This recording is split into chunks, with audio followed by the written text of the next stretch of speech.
You have a great passion for music that we all know. Anybody who follows any part of your career certainly knows that. And I wonder if we could trace a little bit about how you saw that develop. Did you have a lot of music in your house when you were a kid?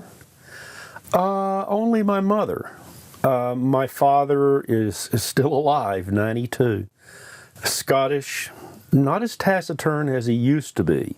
He actually says, "I love you" every now and then, but extremely taciturn. My mother, Italian, very effusive, wrote poetry, would sing in the house and things like that. But in terms of like having a stereo or something like that, no. I did not grow up with a whole lot of music, but for whatever reason, I just wanted to do that. And they did everything they could that a lower middle class income would allow. It's all right. Pardon me. They did everything they could do that our place in society would allow, our income level. They bought me a piano, as I recall, it cost $155 and was bought up on Lookout Mountain near Chattanooga, Tennessee. And it was just something that came out of me, best I can tell. I'm a first-generation musician. Nobody in the family having done anything professionally, of course. But when I announced, to give you a perspective, when I announced, I'm going to be a music major, my mother said, "Oh, that's wonderful, son. I really, that's wonderful. And I hope you really enjoy that."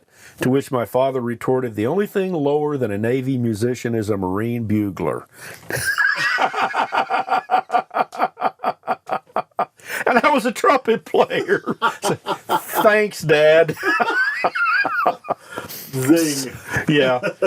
So, I guess you could say, in the sense of my musical background, I'm a self-made man. It's just that, yes, I have always had this sensitivity to and love of, and of course it started with what we now call classical music. And I started playing piano lessons 2 weeks before the recital, and on the recital I played Roughy and Tuffy. Do-dee-doo-dee-dee-dee-doo-dee-doo. I could see the notes and hear. A year later I played Rachmaninoff's Prelude in C sharp minor. The original, not a watered down version. And I've got a recording somewhere. It was pretty good. I've always been able to pick up things and do them quickly, but not necessarily get to be a virtuoso. That's not my skill. But, yeah, and I think it's important.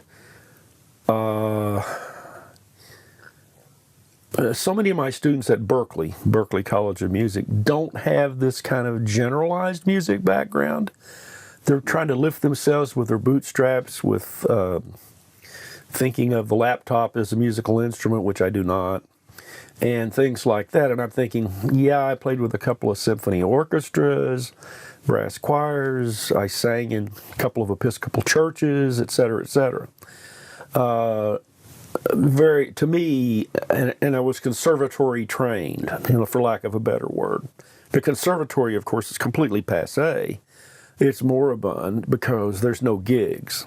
However, I do think that the musical training that occurs there is better in some aspects than more modern music schools that are aimed toward contemporary music, contemporary meaning really popular. But that's my view. I don't know. They're all still lumping along one way or the other. So what aspirations did you have when you were in school? I wanted to play piano in Carnegie Hall. The typical 10-year-old, had grandiloquent view of the world and myself and everything. And this is one of the things, as a matter of fact, that I try to soft pedal in my students. Just like, try the old hippie thing. It's the trip, not the destination. It's the practicing itself. There's a wonderful book out now. I forget the author. He was a guitarist. It's called Practicing. And he talks about that intimate relationship with a musical instrument and what it is to listen and to have this on your body, or to have this as part of you. And I resonate very deeply with that. So in that sense, even though I'm a, quote, technologist, I'm also almost a reactionary about this now, because I find so many contemporary musicians are so shallow in their background that they really don't bring much to the market. You know, there's a personal and a global sense of novelty. As I'm likely to quip, I went to a funeral last week, slipped and turned my ankle. It lent a somber air to the entire occasion. Personal, global, they're different. And what is new to us, like using MIDI to make a rock band, that has no global interest at all. I mean, that's been done a zillion times and better by rock bands. So I keep looking for things like, what can we do with technology that we absolutely could not do without it? In other words, we could do that with a whole generation previous of electroacoustic or electric instruments. So why would we do that with all this wonderful whiz-bang digital stuff that we have now? Why wouldn't we push forward those frontiers of music? And so while having been a symphony player for a number of years, in a low-key kind of way, in the boondocks, I also think that any kind of experience like that is invaluable. As a matter of fact, it was so important to me that it may make me sound pretentious, but I don't care. I feel sorry for people who've never played with a symphony orchestra. I mean, I get goosebumps just thinking about some of those experiences. It was incredible. And I came out of the ivory tower, of course, when I came into business with the old Moog company, because I had to. And I began to realize, my God, these guys are good. First, I appreciated just the virtuosity, because that was a period of virtuosity. Now, in 2011, we are not in an era of virtuosity. It's not particularly appreciated. I mean, it's poo-pooed in some ways, you know. Oh, they're just playing notes and wheedling and so forth. But I grew up in the time of ELP and Yes and the Fusion later and Return to Forever and, musicians' bands. And I felt wonderful that was my time. I don't think I could go out and sell Moog synthesizers or anybody's synthesizers today. Not that there aren't some good artists around, but there just aren't enough, to suit me. So,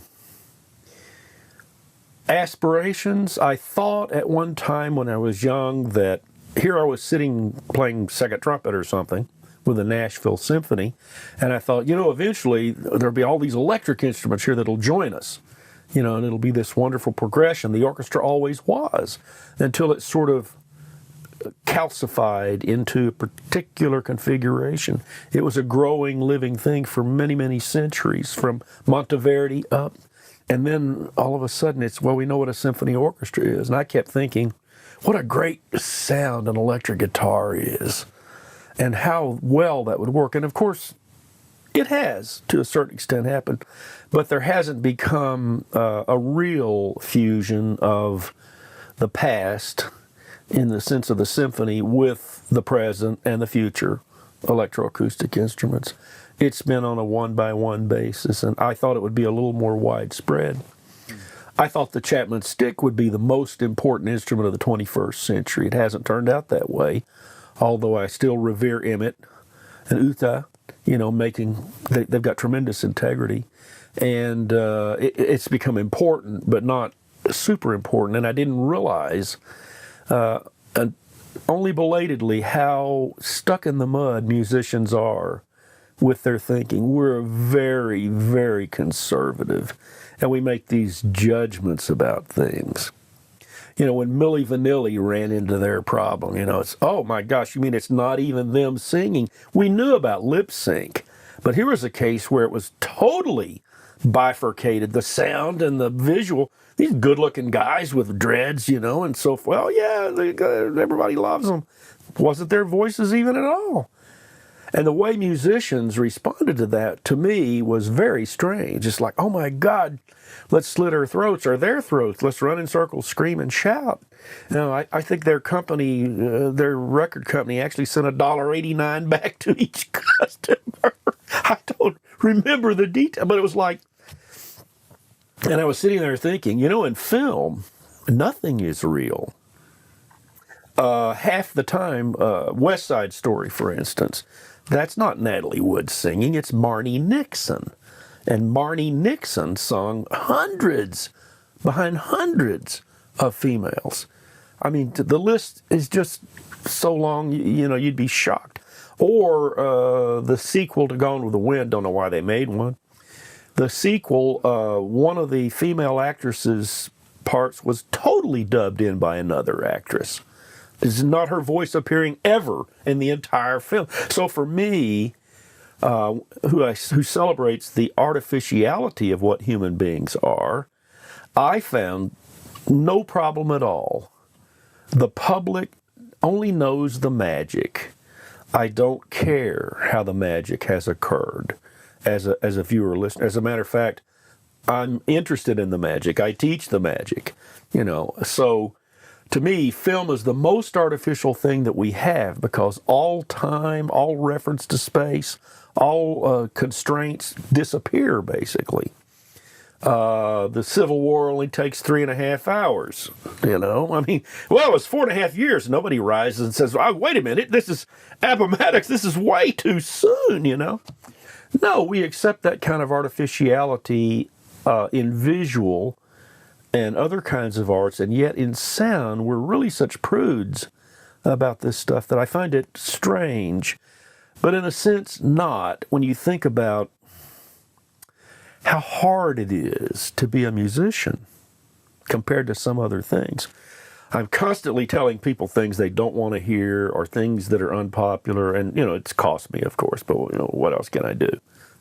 Somebody asked me one time, as a matter of fact, Tom, is honesty the best policy? I said, oh, by no means. Only a naif would believe that. It's just what I'm stuck with because of my Scottish father and my Italian mother and, you know, all those things. Who knows? But I'm drifting. This idea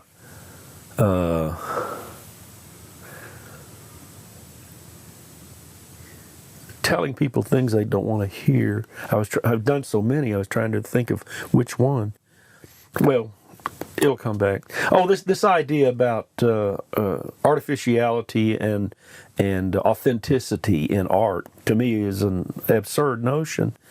I mean, the thing that human beings do that's unique is our artificialness, not our naturalness. All animals procreate, they defecate, they eat, they build structures. You know, a lot of animals build, not just human beings. Some animals have some forms of communication. Those are not the unique things about Homo sapiens. What's unique is religion, sport, and art. Otters play, but they don't have little beanie caps and whistles and 50 pages of rules and a field, you know, that's got lines on it. And no, that's quintessentially human, this artificiality, and electronic music being artificial is something that I would revere because it is us. It is what we are as human beings. It's what our claim to fame is not our humanity, it's our artificiality. It's those things that we have constructed. So how could you not love movies and electronic music? You would do that.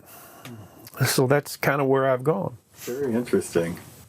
So tell me a little bit about your own views on the development of electronic music and what you've observed. Well, electronic music is much older than people realize, and that's the historical part of my background. I am part historian. I call myself mostly futurist of telling people today this is what's going to be important 100 years from now. I've been assiduously ignored, but that's okay. The cost of being Cassandra is that you will be ignored.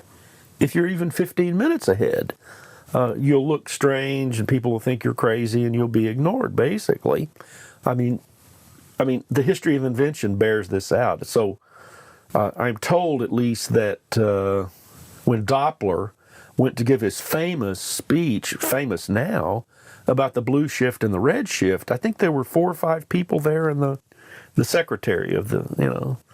Georg Philipp Ohm was ridden out of town practically on a rail, practically tarred and feathered for putting forth I is equal to E over R. Ohm's law. He had several laws. His electrical law. Why? Well, people weren't ready. But it's very old, 1759, something about there with electricity and some rudimentary things. It has been under suspicion essentially from the beginning, again, as being artificial. And what I'm saying is, yeah.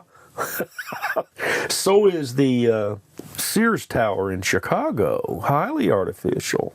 It's still a wonderful monument. So is a symphony orchestra, as a matter of fact, highly artificial. And musicians in particular have fallen into the trap of, well, there are these natural instruments to which all you have to do to explode that is say, yeah, I was going by a field yesterday and I saw these trombones growing out of the ground, and I went and there was some trees nearby and they were sprouting Martin guitars, and I clipped one, and as a little baby it was just a little thing, and then it grew into a full-size guitar. It's absurd, of course. It's absurd because most artists don't have time to place even their art, and if you're a performing artist, you have even less time. It just takes so much of doing this that you don't have much time to put art and what you do into some kind of perspective. Bob Moog had no idea how important he is and was to the development in modern days of the public's acceptance of electronic musical instruments. He actually referred to it as kind of a nerdish form of golf, what he did. But what's happened all along is, like any new thing, electrical and electronic instruments have been subject to the same biases and antique opinions that all new ideas. So I don't find that electroacoustic music has suffered inordinately in this regard any more than physics or anything new that has come along. It basically will meet resistance. It's to be expected.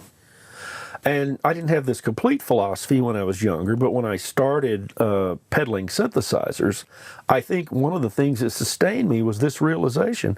I don't care what these people say. I know this is going to happen. I see it very clearly in the future that this analog voltage-controlled device is so powerful that millions of musicians will embrace it. As a matter of fact, it will be the mainstream. Now, it's only the mainstream really in pop music and academic music, electroacoustic music. The symphony pretty much goes on, and other forms of making music, which I think is wonderful. But if you have this viewpoint that what you're saying is going to be ignored except by a small number of people, then the fact that tons of people ignore what you're saying is not particularly painful. You expect it. So I think it's one of the reasons.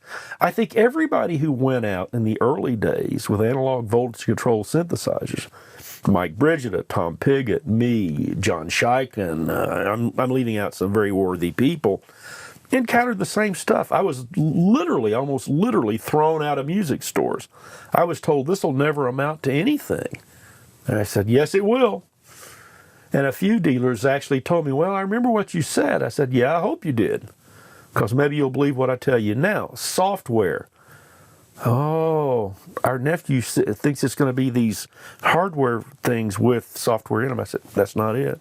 It's going to go to the computer doing the sound making and so forth. Now, don't get me wrong. I still don't consider a computer a musical instrument. I define a musical instrument as something that has appurtenances and things that are designed for the music making task. And computers have none of that. If you are already a musician, you can certainly make music with a computer.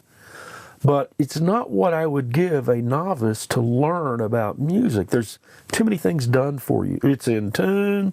It gives the same note the same time.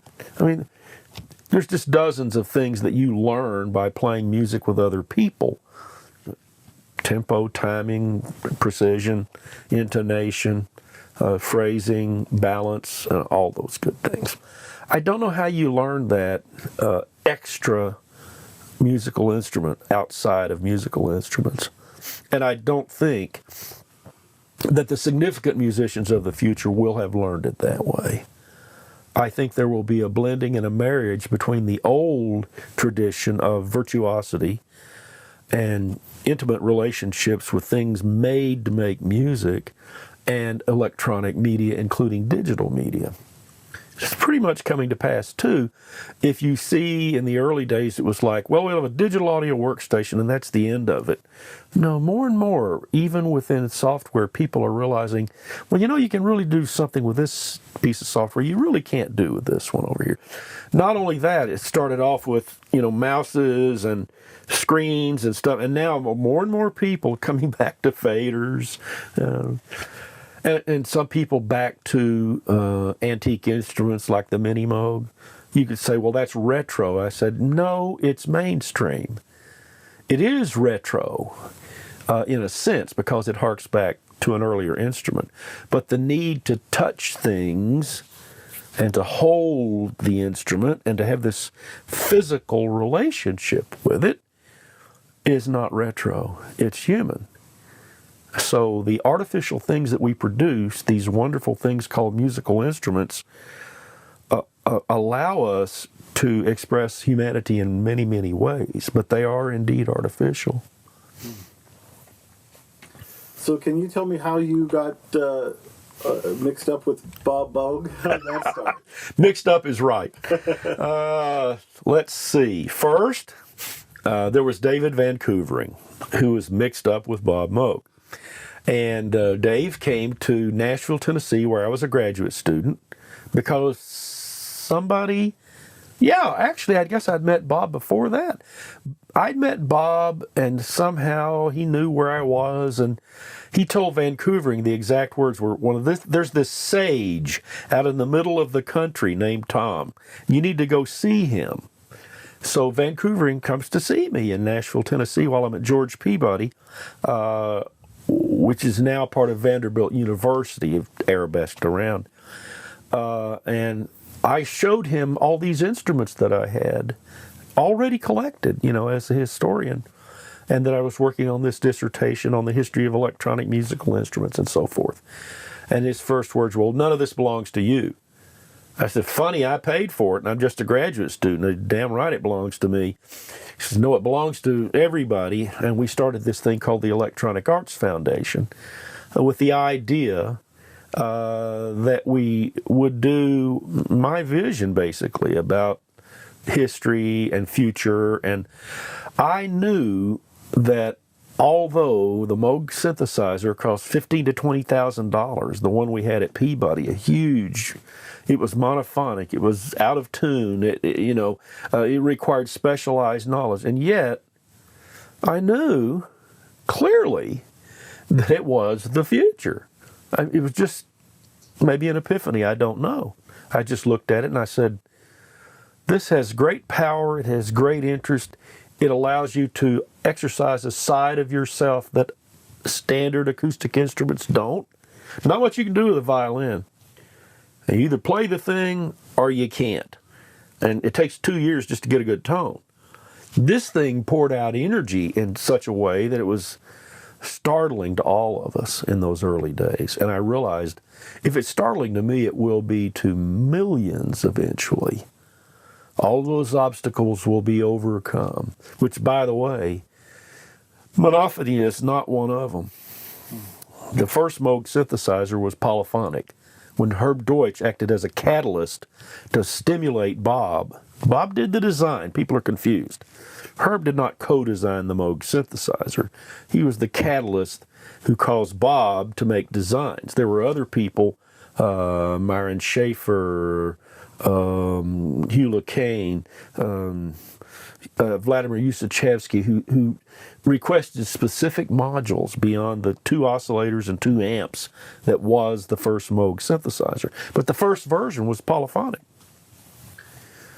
And as a matter of fact, there's a wonderful clip that Herb just released on his album, Herb Deutsch, in which Bob is talking into a tape and sent it to Herb saying, well, this is really just an organ.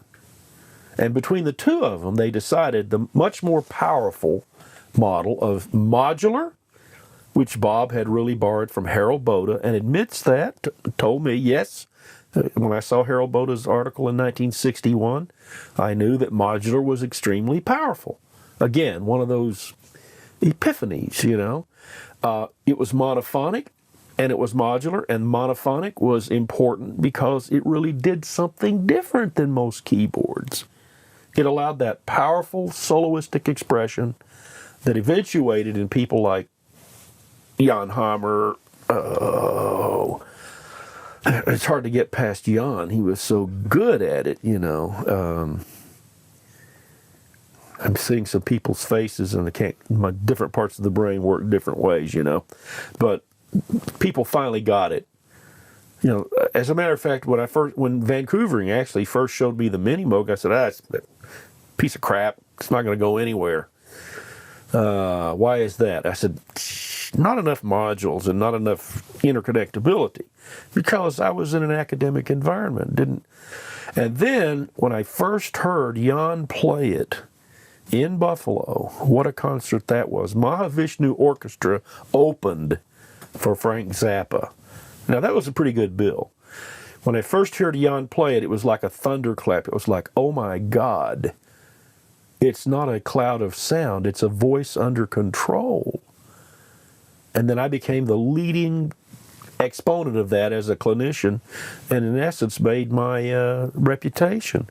And Jim Scott and I developed the ribbon, which I considered to be an improvement on the tone wheel that had been on the first Model D Mini Moog, and went around showing that, you know, and so forth and so on. So when you do a dog and pony show, of course, you have to have some things to point to.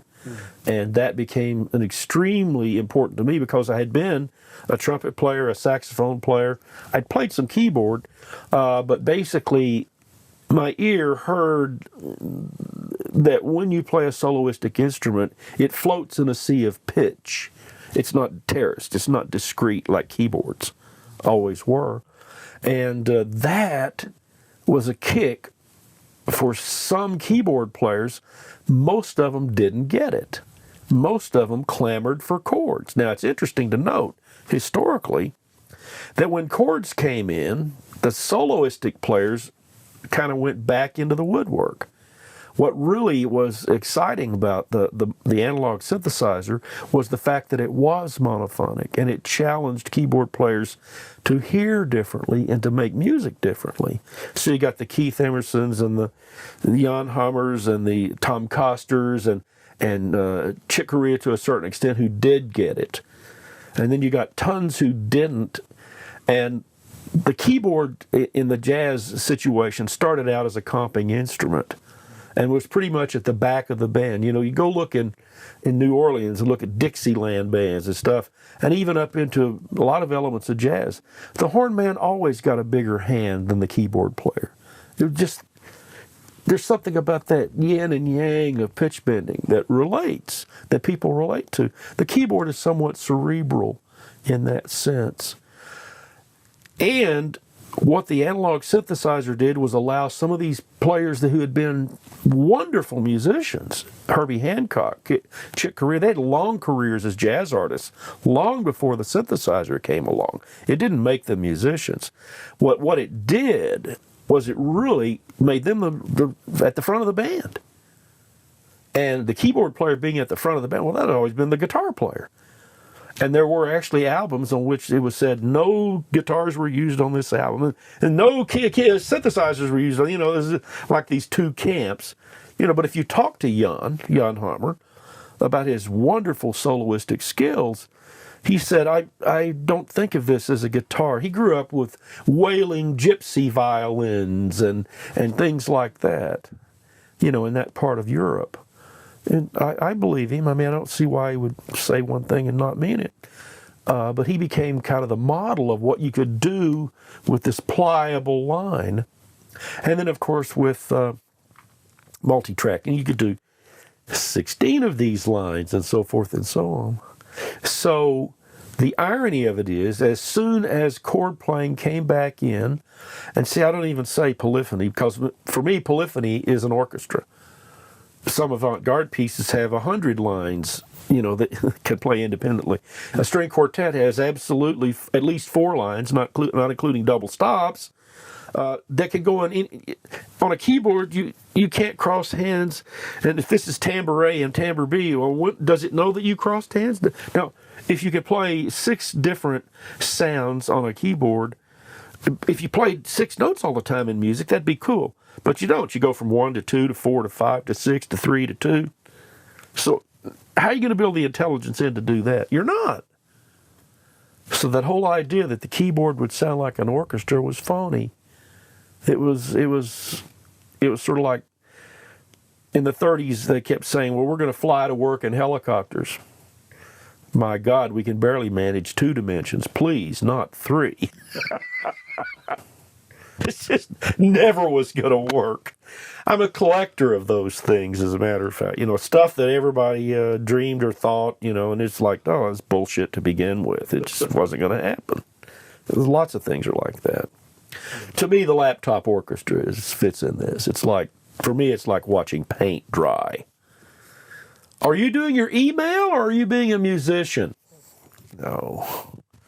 There are certain reasons music is different than sculpture or art or even filmmaking, something like that. There's something ineffable about sharing.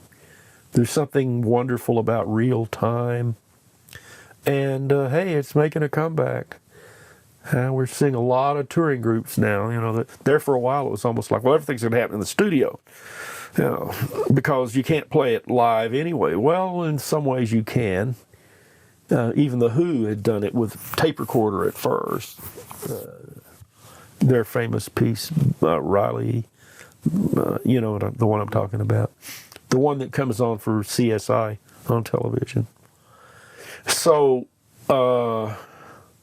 my role in all of this is just to be the catalyst. For a long time, I could think of myself as important to it, and then I realized, no, if I died, it would happen anyway. Probably wouldn't even be any minor perturbations. Yes. Is it true that key people do things in history that cause or seem to have an effect? Yes. The real question, though, is do you believe in that kind of history, which is known as great man history, or do you believe in the other kind? I believe in the other kind. I mean, when Marconi was working on radio, Popov was working on it in Russia, Fessenden in Canada, and people all over the world were working along those. There's a guy in Kentucky that was doing an inductive version of it. I mean, it was happening all over the world. It was simply time for that to happen. And when the analog voltage control synthesizer came in, it was time. Transistors came forward, and it was inevitable to me that this would happen. Hugh LeCaine, there are claimants that Hugh, and I knew him, I could call him Hugh, caused voltage control or was the first. It doesn't really matter who's the first. So I could lecture a little bit now on archetypes and prototypes. A prototype can be any of a zillion things out there. And as a matter of fact, LeCaine's instrument, the electronic SAG, the one version that had a keyboard actually had nails pounded into a board and filed off at certain heights, so that it would. That's not an archetype for an industry. There's no question in my mind. It's not just because I knew Bob, I loved Bob. A lot of people did. But Bob Moog founded an archetype for an industry. Nobody else. It was Bob. And I say that full well knowing Buchela's contributions and Hugh LeCaine, and I'm a historian. I'm a futurist. I know about that stuff in general. I think I can place it in a context. If you look at it, then, yeah, Bob Moog's model for voltage control, 1 volt per octave, tuneful stuff, played on keyboards, etc., hit the mainstream, and that's why we have later the DX7. Again, claimants, that Max Matthews and that whole line at Bell Labs was responsible. No, there was a market generated by the people who did analog voltage control. And now, even if that gets totally eclipsed, you don't change the order in which things happened and the precedence. And there's a wonderful trilogy of books. I think the man's name is Aitken, Aitkin. It's on radio. Well, I'm interested in radio because radio was the technology that dominated the development of early electroacoustical musical instruments. So of course I'm interested. And basically, I got a lot of these ideas from that trilogy of books that basically, it doesn't matter who was first. What matters is who had an impact, who went to the marketplace, who caused a stir and brought a model, an archetype, a prototype. Who knows? There might have been 100 prototypes for radio, but there were only a couple of archetypes, and then they competed and, changed into what radio became. So when people think about these things, dates become important, and I'm not a great man. Great men are not of importance. I can tell you on the one hand that Bob Moog was the guy who did the archetype, and also in the next breath tell you if it hadn't been Bob, it probably would have been somebody else. He was unique as a human being, but not as the progenitor of analog voltage control. Just the fact that there was Don Buchla on the West Coast, Hugh Kane had done elements of it in Canada. There was Bob Ketoff in Italy with the Syncat. In other words, people were coming to this, and it was time for it, and the technology was now available to have that happen. So a history of technology would teach us much more than who the Carolingian kings and queens were. I mean, this is so misplaced in the school career. Who gives a damn what the lineage of kings and queens were anywhere, except to the extent that they really, caused significant changes. The significant changes have happened because of technology, and really, in a curious sort of way, artists have anticipated what technologists have done. People who write science fiction and people who did perspective, they have dreamed in a different sort of way what technology then comes and does. Not so much politics. Of course politics matters. But I think in the grand sweep of our history as a people, art and technology, and possibly religion, has played I'm just not very interested, but art and technology have played a huge role in the evolution of our entire civilization. Very interesting. So, one of the things I wanted to ask you about was the ribbon. How did that idea come about? There was a ribbon with Hellberger and Lertis in about 1930 on the Hertzian. Okay. Now, whether or not Bob Moog knew that, I don't know. It's in a curious sort of way. As much as I worked with him, and I knew Raymond Scott quite well, and was in his home, and tried to sell Clavivoxes in Nashville, and I've had those kinds of relationships. Wonderful mentors, wonderful relationships that I'll prize forever. But we didn't really talk about it that much. But a man named Chris Swanson showed the world how to use that Moog ribbon. Chris Swanson, Don Croker, and then a generation after that with David Borden, Linda Fisher, people like that. Weiss, Jonathan Weiss, began to use those things that the Moog Company had. A ribbon was one of them. And then the one that Scott and I developed, Jim Scott, for the Micro Moog, we took a look at. We both knew Chris Swanson. It was a very small fraternity. And Jonathan and all those people, and they lived up near Ithaca, and we knew them, and we saw what they did. We heard their concerts and so forth, and so we knew that was powerful. But I told Scott, I said, look, the problem is you need a center somehow. You need to come back when you release it. you need to, fly back, in other words. In other words, as you're playing the keyboard, this ribbon should be kind of added to the keyboard. I mean, Chris, it was very difficult to do what Chris Swanson did, in other words. So we set out to say, well, what would it be otherwise? And the ribbon that occurred in, and there may have been ribbons in Yamaha and some of their organs and things before that. Again, first doesn't matter. We developed a little ribbon about this long, and as I recall, it had a nichrome wire and Teflon, so it was slick, but you always added a little nose grease, by the way. They always did this, I would tell people at clinics, well, I'm sorry, but you need a little nose grease, and you do that. If you're not part Italian like me, then you may have a problem with this, It had a dead spot, not a dead spot. People had tried dead spots, and you try to do a vibrato by rocking on the ribbon. You had a dead spot where it made no change of pitch. Well, it didn't work because that's not how vibrato works. So ours had no dead spot, but it had a little wire going across the center of it like this at a 90-degree angle, and you could feel the wire. And if you touched the wire, you were on center, but you might be changing it on a little bit. So it wasn't just for pitch bending.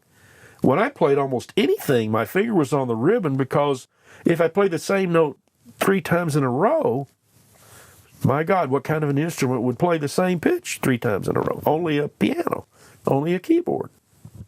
This was not a keyboard. People who thought of the synthesizer as a one-note keyboard lost in the transaction. They simply didn't understand. They didn't understand this is a powerful voice under control, like the trumpet has been, and the trombone and the oboe. So it just has more pitch flex. So we worked at that and went through several iterations, Scott doing the technical stuff and me sort of kibitzing and doing what I referred to as functional design. Jim Scott, wonderful, wonderful designer. There were many people who did the electronics for musical instruments, but I wouldn't think of them as instrument designers. He was an instrument designer. First of all, he and I both had this idea, and he did it before he knew me. He said, I build things from the outside in. What does that mean? Well, most software designers and people build them from the inside out. They start off with these functions. Well, we got to generate waveforms, and we have to do integrators and differentiators, low-pass and high-pass filters. We got to do da-da-da-da-da. We got to do this or that, or linear wave shapers, da-da-da. And then they come to the front panel, what the musician sees, touches, and so forth. Not me and Scott. We did a front panel first and determined, well, what are they going to experience? What is the musician going to touch? What's it going to look like? How are they going to be able to understand it? It was easy to write the manuals for instruments that Jim Scott and I worked on, because we worked on the front panel and the rationality of the instrument. There's nothing. I in some cases would write a manual for an instrument that I wasn't in on the ground floor with. It was hard as hell. Well, how am I going to figure out how to tell the customer this? Because it didn't make sense. But most of everything about the micromode makes sense, from the recessed controls to if you looked at the back of an instrument, we had the legends both this way, so you could read them from the back. You could turn it around and look at it from the back, and you could read the legends, or you lean your head over this way and see them here. They were in 2 places at 90-degree angles. Little stuff like that just made. There was a reversible attenuator, somewhat technical idea. It turns the thing that raises and lowers the filter, the envelope, upside down. Well, the problem with that is anytime you do that, you have to raise the cutoff frequency. We did it automatically. It was hard in those days with analog. So if you turn that reversible attenuator normal, it would work pretty much the way they do. You turned it negative, it would raise the cutoff frequency for you at the same time. It was integrated, so you didn't have to constantly be doing this. You turn and you go do this. There was a lot of little things like that people never knew about. But the main thing was outside in. And this is what software designers today, outside in, not only do they build inside out, they leave the stupid documentation to the very end. And the documentation ought to be the proof that your design is sufficiently elegant that people will be able to understand it. I mean, there are companies now that people acknowledge, yeah, they make great stuff, but, you know, it's so complicated and so ill-conceived that people abandon it. Yamaha made a number of very powerful instruments that guys like me, if they're willing to dig, can use. But too abstruse. You see, it all has to be integrated with that. It was wonderful to work in that way instead of ex post facto. Oh, we designed an instrument. Would you like to write the manual for it? Probably not. It's more work. If I helped lay out the front panel and I put the nomenclature on and Scott, he and I agreed on it, it's going to be a hell of a lot easier to tell people how it works. Therefore, I became a more powerful clinician because I had been involved with the instrument. It wasn't set on my back porch. Now you got to go sell this, Tom. You know. And that was a problem with the Moog company, I might add. When it went under, and I was there, EJE Research, whatever that is, bought the assets. A man named Lonergan came to me and said, "Would you have breakfast? I want to talk." I said, "Sure." "Well, we'd like to get your opinion on why the Moog company failed, the first time. It's a going concern in 2011. I said, "Yeah, I have a very cogent view on that." "What do you think?" I said, "Well," basically it didn't have deep pockets. I said, that's the first thing. Yamaha or Roland or all kinds of companies, Cord, could bring dogs to NAMM year after year. But Gulf Plus Western was behind one of those companies. Yamaha built sailboats, for God's sakes, motorcycles. Music was almost like a toy to them, financially, fiscally. If Moog or ARP or Sequential Circuits or Tommy Oberheim made a mistake, you'd be down the tubes almost instantly. So I said that was the first thing, just plain old business, which I didn't understand when I entered the field, but I did at that point. It's just a garage shop versus a multinational, multi-million-dollar corporation. And as Bob told me, at some point, as you progress from a garage shop, which he started as, to a multinational, multi-million-dollar company, which Norland made it, in some sense and fashion, he says you either bypass the interest or the competency of everybody who was in the garage shop. And I thought, that's very wise and very accurate. So, undercapitalized, and I said, and then there was a certain arrogance of the engineers who, all of them thought of themselves as instrument designers, and some of them weren't. And I said, not only that, they didn't really listen to the marketplace. I was going out peddling the stuff. I would get my ears beat off. And a central problem with that was Bob would go out and hear nothing but nice things. And I told him a couple of, about certain technical things about the instruments. "Bob, this is what people say." "Well, why don't I hear these things?" I said, "I'm just going to tell you this one time. Because, damn it, Bob, you're the Moog of Moogs, and they're not going to tell you that. I am just Tom Ray, and they're going to tell me any damn thing they want to tell me. The reason I hear things that you don't hear is you're the Moog of Moogs. You're an icon. I'm not. They're going to tell me all the flaws about our instruments." I said, "When are you going to start listening to me? Because they're refracting all that negativity through me, not you." Like octave clickers that were 1% resistors that wouldn't be exact octaves. "Well, it's better than ARP because all they give you is a slide." I said, "Bob, you and I know that. But when customers click that, it's the old Moog oscillator instability thing that ARP throws against us all the time. They don't know that technically has nothing to do with oscillator stability. It's a voltage divider, et cetera, et cetera. So you and I can know that. It doesn't matter." So eventually they fixed that on the Mini Moog to where they were 1/10 of 1%. Perceived a lot better. So what did Lonergan say to me? "Well, other people have different opinions." I said, I'll fight for their right to be wrong. I'm known as a man. Somebody told me out on the road one time, well, you're biased. And that was when I was not an employee of the Moog Company. I said, no. I'm not biased. I'm opinionated. Biased means that you adopt a line and you probably, it's like racial bias. You never had any foundation to have it anyway, that bias, ever. But you're going to stick to that. Opinionated could be that I've looked around.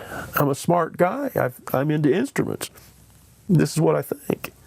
So what did Lonergan say? Well, other people have an opinion. Some people in engineering felt like that marketing couldn't sell the instruments they delivered. I said, out of their own mouths condemned. Who the hell are they to deliver instruments to the people who have to sell them? Tell you a story about Hewlett-Packard, a non-toy company in the early days. Still a non-toy company, a real company. Started by Dave and what's his name, wonderful stories. Hewlett-Packard had their company situated in such a way that there was a marketing group and a design group. And if the marketing group didn't want what the design group developed, they didn't have to sell it. I think that's wonderful. IBM in its heyday was always a salesman's company, not a designer's company. They did wonderful technology, but they were never a designer's company. They were a salesman's company. And it's kind of obvious. You are going into the marketplace. Maybe you should ask people what they want.